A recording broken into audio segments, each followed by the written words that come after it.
سلام دوستای گلم، روزتون بخیر. اگه شب خوبی داشته باشید. من ملیسام و اینجا قراره با هم راجع به همچی صحبت کنیم، کمالگرایی رو بذاریم کنار و لایف استایل خودمون رو بسازیم. راستش دلیل این که من این چنل یوتیوب رو زدم این بود که من تصمیم دارم یه چالش 80 روزه شروع کنم. 80 روزه سخت بکنم، معمولا باش آشنایی دارید. اگر آشنایی ندارید میشه حذف الکل، سیگار و قلیون، لایف استایل سالم داشتن، هر روز ورزش کردن، کتاب خوندن و 1 ساعت روزانه مطالعه که میتونه مطالعه هر چیزی باشه. از اونجایی که طی اتفاقات ناگوار اخیر که برای کشور عزیزم ایران افتاد و خب من توی همه سهیم بودم، همه غماش به جونم نشست، از اعتراضات که خیلی از دوستانم رو از دست دادم، از جنگ که جمهوری اسلامی برای خودش به دنبال سپر انسانی بود و الانم جنوب عزیزم که هیچ وقت زیباییش رو فراموش نمی کنم و امیدوارم زودتر به حالت اولش برگرده. خب من خیلی از زندگی عقب افتادم، کلا تایم خوابم به هم خورد، روتین زندگیم به هم خورد، نظام وزن پیدا کردم و خیلی چیزهای دیگه که در طول ویدیوهامون با هم بیشتر بهش میپردازیم. من تصمیم گرفتم شروع کنم. شاید کامل نباشه، شاید بی نقص نباشه، اما شروع کردن که عیب نیست. گفتم از شروع خودم یه ویدیو بذارم، شاید 1 نفر دید و با شروع من انگیزه گرفت. شاید 1 نفر دنبال نشونه بود و مثلا خیلی یهویی ویدیوی من رو دید. من الان تقریبا 96 کیلو باشم فکر کنم، قدمم 170. یه عکس الان براتون میذارم که ببینید این منم که اصلا قدم نمیخوره.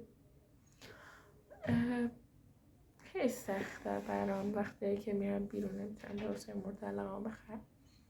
من هیچ شرمی از هیکلم ندارم، میتونم همه جا راجعش صحبت کنم که چیزی به عنوان خجالت و اینا باشه. نه، اشتباه من بود که لایف استایل زندگیم به هم خورد و همینطور اضافه وزن بر من غالب شد، تنبلی بر من غالب شد و این دور شد که من الان نشستم اینجا روبروی شما دارم باهاتون صحبت میکنم.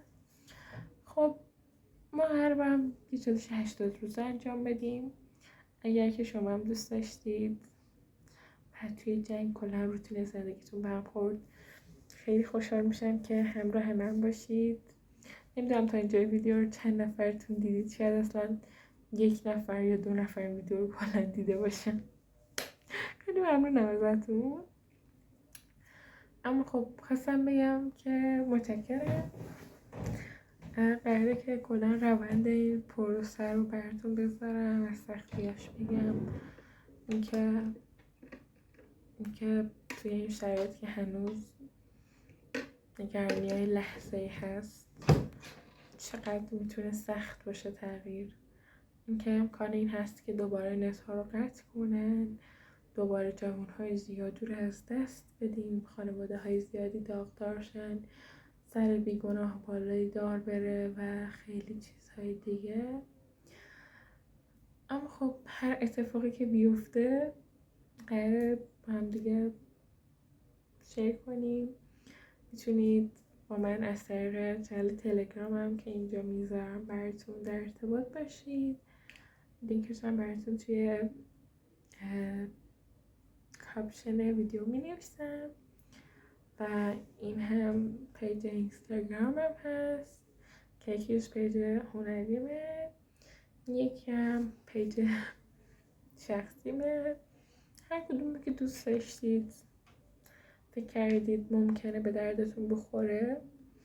و توی این 80 روز ما قرار با هم چیکار انجام بدیم؟ کتاب ها تحکیل کنیم، راجع به ورزش‌هایی که تاثیر بیشتری دارن صحبت کنیم، راجع به هنر، منطق و فلسفه زندگی و هر چیزی که فکر می‌کنم به دردتون بخوره. میلاله ها شاید یه سری آموزش‌ها داشته باشیم، راجع به سری از وقایع تاریخی با هم صحبت کنیم و این کانال فقط برای 80 روز سخت نیست که من بخوام باتون به اشتراک بذارم، حتی ممکنه کمترین ویورم بخوره. اصلا مهم نیست که چند نفر میتونن ویدیو همو ببینن.